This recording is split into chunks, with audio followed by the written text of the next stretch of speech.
First, do no harm, or you're not a doctor in any religion. It's the definition. You can't just change it and pretend. Democracy still means the same thing. Democracy was invented by doctors, not the unwashed masses. Roe v. Wade changed the Hippocratic Oath, uh,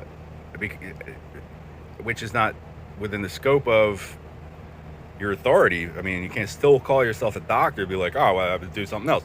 Imagine if a bear hunter went fishing and people were like, oh, it's a bear hunter. Like, we better do whatever that guy says. I mean, it's a weak metaphor, but you can apply it across any range of... Imagine you're having open heart surgery and the janitor kicks everybody out so he can mop the floor. You're not a doctor. Roe v. Wade was a declaration of war on the defenseless by cowards unfit for high office. We got to sell more of this snake oil to keep up with heroin and cocaine over here. Well, we're going to have to turn all the white kids gay now. And that has to do with mitochondrial Eve, making East Africa the origin of man, as if that means they own us. Because people just aren't thinking like on the same level as the ones who want to eat us. Oh, somebody else handles all that. That's not my job. I just sell more health care, which means I require a market of sick people.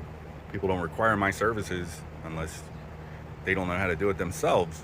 Or we could just make it so they're not allowed.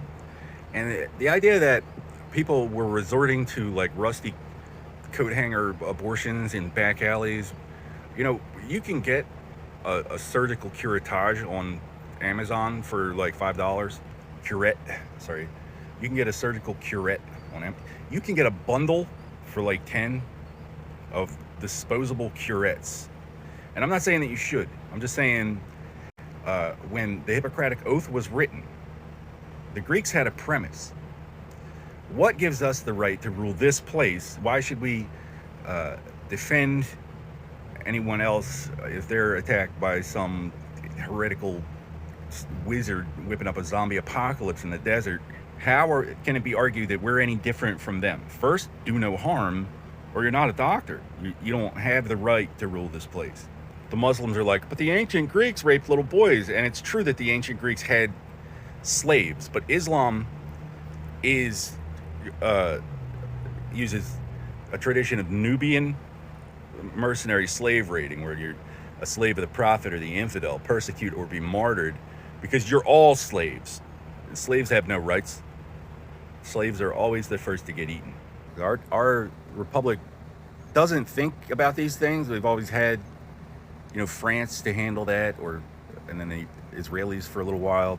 But the KKK is like, oh, it's not the redcoats, it's black people. And then the Muslims are like, that's a great idea, stupid. Let's make it because of black people. Imagine having some sneaky dickhead wizard who can't even say it to your face pretend to represent all the white people in China, get his ass kicked, come back here, act like he's still in charge. That's the KKK.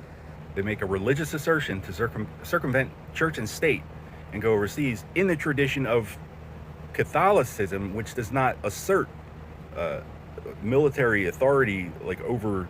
They don't just go declare war on Washington and send an army from Vatican City. But the KKK pretends to represent a foreign king, which can't be his idea. The Dark Ages, they were like, just do whatever they want. They're crazy.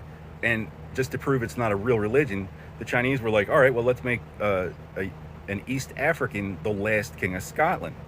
So now the campaign fund thinks they can just go to a cannibal warlord and sell our kids. Like, we have no choice but to compete with humanity's closest natural enemies. First, do no harm, or you're not a doctor in any religion. You're not a doctor here. You're not a doctor there.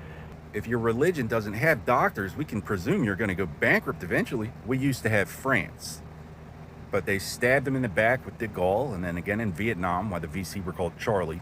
And I've been trying to reach the CIA for 10 years. And I don't know if you think you outrank the president, but they're not with me. They have to be with somebody.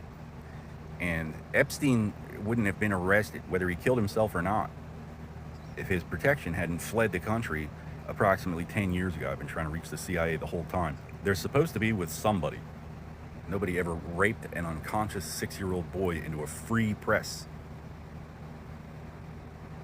The prospect is you're pretending to negotiate for one thing, so that you don't actually have to answer for the crimes of people killing our ambassadors and Navy SEALs, like our little American slave boy said it was okay. First, do no harm or you're not a doctor. Both parties have to be out of their cotton picking minds. Why we would answer to you. The deficit, the Treasury remains solvent, or the cavalry resolves it. Now, I presume the Department of State and the Central Intelligence Agency understand what that means.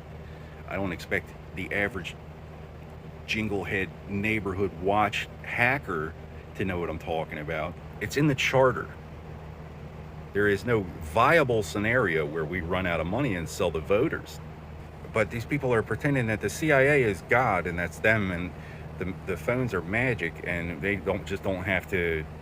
He's called the messenger of Allah because he delivers his own agenda, which is the complete subjugation, rape, and enslavement of white people via democracy. Reasonable people just take for granted that freedom of religion does not protect your right to reject it.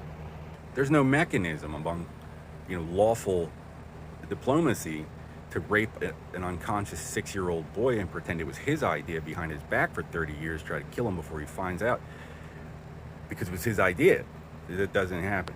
But like I said, we stabbed de Gaulle in the back, and now we have l'Empereur, where they rape little boys and then say that he's their holy mandate, and then kill him and resurrect a phoenix in his place.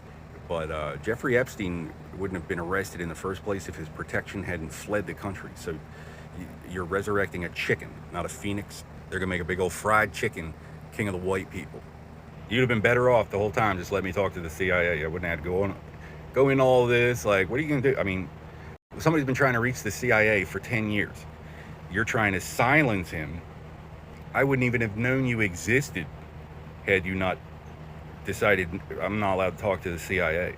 Now it's because you're helping humanity's closest natural enemies cover up raping me in surgery when I was 6 years old, because you can't be relied upon to see to your own best interests. You're not actually in charge of anything.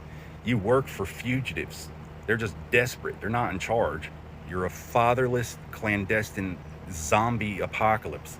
Your honors, ladies and gentlemen of the jury, Mr. President, sir, ma'am, other distinguished delegates, majesties, my lords, they're not with me. I did not have sexual relations with that woman. There was no arrangement. I know who my attacker was because I remember the CCTV setup. The conversation was about the cult he's in, not about raping me in surgery when I was 6 years old. I had no context. There was no deal.